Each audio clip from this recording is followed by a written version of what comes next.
kasi I have a question with one of the things he tells us, or the main thing he tells us, and parang I want to hear your thoughts.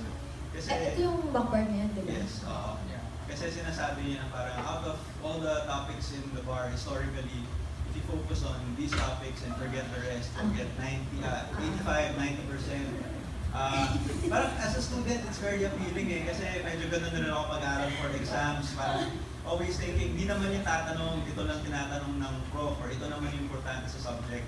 What do you think about that approach to the bar? Do you think it's advisable to follow that kind of strategy, or really just go for everything that the syllabus says and parang manigurado ka lang? Sino nag-backbar sa'yo? Ako. Ako 1 day lang. Kompleto ka yung second Okay. cycle. Okay, si Jalen muna yung may authority. Mamaya na lang ako. On the basis of our bar exams, it wouldn't have worked. Especially sa poly namin. Kasi sobrang pill heavy nung poly namin.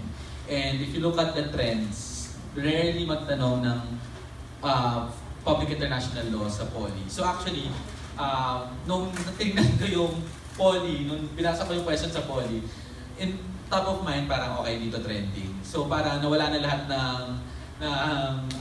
parang yung lectures, yung PQRs and whatever, so trends. Pero you know, I suggest, siguro ako, dahil sigurista ako, talagang dinaanan ko yung lahat ng syllabus, hindi yung lahat ng topic sa syllabus. Hindi ako magre-rely na kung ito na yung magpo-focus ako. Very, tama na kayo, very appealing pero kinabahan din ako nung sabi ko magre-rely ako dyan. Tapos, although, for example, kasi naalala ko yung bar namin, umikot si Justice Bersamin, anong week yun? Second week siya dumaan sa amin. Tapos parang talagang pinagmalaki niya, nakita niyo yung exam niyo sa CIV. Tatlo sa mga tanong doon, decision ko. So yung mga ganung bagay, parang na-affirm na okay, maganda nga mag-pay attention sa mga decisions ng bar chairman mo dahil talagang apparently may conscious effort pala talaga sila to interject their decisions into the bar exam. Pero yung trending, it's always a risk. Of course, if you study those trends, may masasagot ka kasi lalabas din. Pero for yun nga, yung number 1 example ko lagi dyan kasi I've been asked the same question. Kung nag-rely kami sa trends sa poly lang namin, malamang hindi kami papasa doon kasi I think that was around 40% pill yata. Hindi naman nagte-trend talaga ang pill. So yun nga. I saw the book kasi at one time nagbibigay din kasi siya ng book niya during the talks, during the mock bars. Tapos, meron akong kakilala na pumasa rin naman ng bar. Tapos, nag-QQRRs talaga siya. Parang hindi yun yung fully basehan niya, pero lagi niyang chinecheck bago siya mag-review kung ilang % yung sinasabing lalabas sa exam. So, parang yun yung medyo loose na basehan niya. And nag-work naman for her, pero kasi matalino rin talaga tong person na to. Like, so parang kung like normal na being lang tayo, mas recommended to go over the whole syllabus talaga. Kasi yung kunyari, meron sa tax na, actually merong lumabas na wala sa syllabus na sinabi, kunyari excise tax, sabi doon, definition lang. Pero yung question sa tax doon talaga, doctrine ng excise tax. Tapos may case talaga on the excise tax. Na sobrang na, what the heck kami, ganyan. Pero, mayroong talagang minsan try-door lalabas. So, I don't really recommend to just focus on the merong 85% lalabas to sa bar, ganyan. Also, depende rin kasi sa bar examiner. So, kung yung bar examiner gusto niya talagang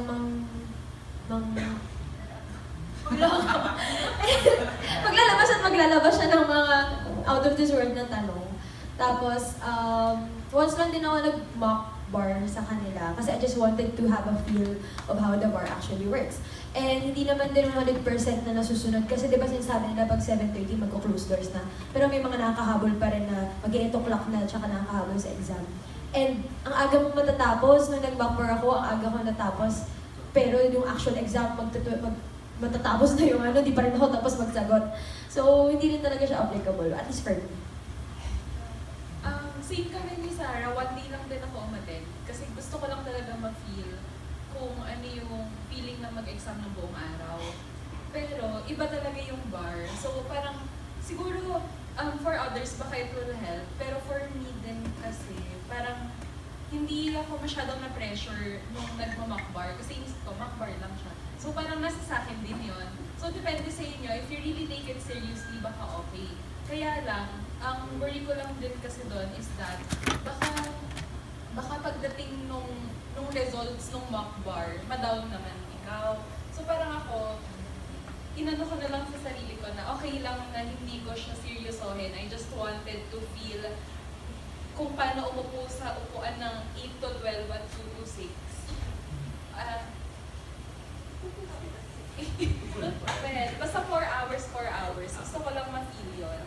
Para such that, paglabas ng results ko at tsaka yung score, okay lang.